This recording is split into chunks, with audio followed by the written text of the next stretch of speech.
que tu não diz pra nós qual o nome dos atletas que tu trabalha?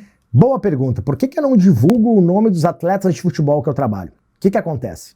Bom, quem conhece um pouco do mundo esportivo focado no futebol sabe que a vida do atleta de futebol, ela vive quase 24 horas sob os holofotes da mídia, né? O atleta de futebol, principalmente os atletas que eu trabalho, que são os atletas top 1, top 2, top 3 do ranking mundial, são atletas extremamente famosos, eles zelam por algo chamado confidencialidade. E eu tenho também, além disso, um contrato onde eu não posso simplesmente sair divulgando que eu estou trabalhando com eles ou qualquer outro tipo de informação. Então, por questões éticas, por questões profissionais, eu preciso manter o sigilo das informações e também, inclusive, o atleta que eu estou trabalhando. É por isso que você vê eu divulgando muitos atletas de MMA, atletas de moto velocidade, atletas de diversas modalidades esportivas, mas quando chega no mundo do futebol, que é um mundo que tem uma exposição acima da média, e eles literalmente passam por muito perrengue com relação à mídia, né? Muitas vezes a mídia invade a privacidade desses atletas, fazendo com que a vida deles vire literalmente um inferno. Então tudo que eles menos precisam é de mais mídia em cima deles, questionando algumas questões. Então eu tenho muito forte essa questão do sigilo ético, de todas as informações que são passadas durante os meus processos, durante as minhas sessões, elas são mantidas em sigilo, é como se fosse o médico e paciente e advogado e cliente. Então, a ética ela é a mesma durante os meus processos. Então, claro que tem atletas que não veem problema em fazer a divulgação, eles mesmos acabam fazendo essa divulgação de forma espontânea. Isso acontece na maioria das vezes por conta da reciprocidade que eles têm pelo valor que eu acabo gerando para eles dentro do processo, porque os atletas entendem que se mais atletas tiverem acesso ao meu método, às minhas sessões, mais atletas poderão performar em alto nível. E isso muitas vezes acontece com os próprios colegas dos atletas que eu trabalho.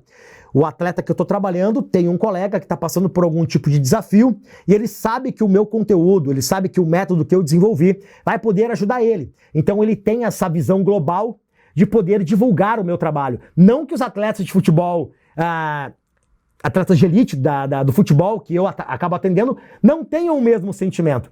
Eles também têm esse sentimento de gratidão pela transformação que eu acabo gerando durante os processos. Só que por conta dessa exposição natural que o atleta de futebol tem, eles acabam ficando um pouco mais reservados, digamos assim. Então é por isso que eu não posso hoje sair divulgando o nome dos atletas de elite do futebol, que são grandes referências mundiais, por conta dessa exposição midiática que eles têm. Então quanto mais eles tiverem aquele sigilo, quanto mais blindados eles tiverem, menos problemas eles terão.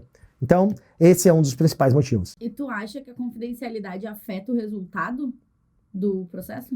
De maneira nenhuma. A confidencialidade não afeta em momento algum a performance do atleta ou o resultado que eu vou ter com o atleta. É apenas uma decisão que o atleta tomou e tá tudo bem, né? Não tem problema nenhum com relação a isso e eu entendo efetivamente o porquê que ele não quer expor algum resultado do processo, ou até mesmo que está trabalhando com um treinador mental, né?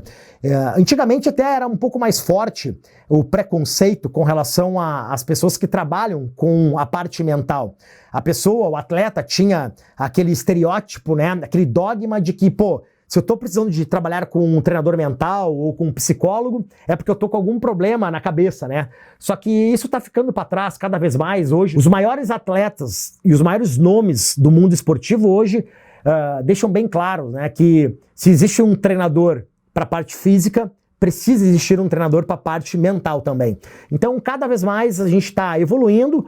Às vezes, aqui no Brasil, até a coisa é um pouquinho mais lenta, mas já está mudando muito, né? E a prova disso são os atletas que eu venho trabalhando, que é o topo do topo de diversas modalidades esportivas. Então, ainda bem que hoje está se quebrando esse dogma, né? Esse paradigma de que o trabalho mental ele é tão fundamental quanto o trabalho físico, né? Afinal, a mente não está em cima do corpo, no patamar mais alto, por coincidência, né? Então, eu tenho certeza absoluta que o fato deles não divulgarem o trabalho não vai afetar em momento algum a performance do atleta.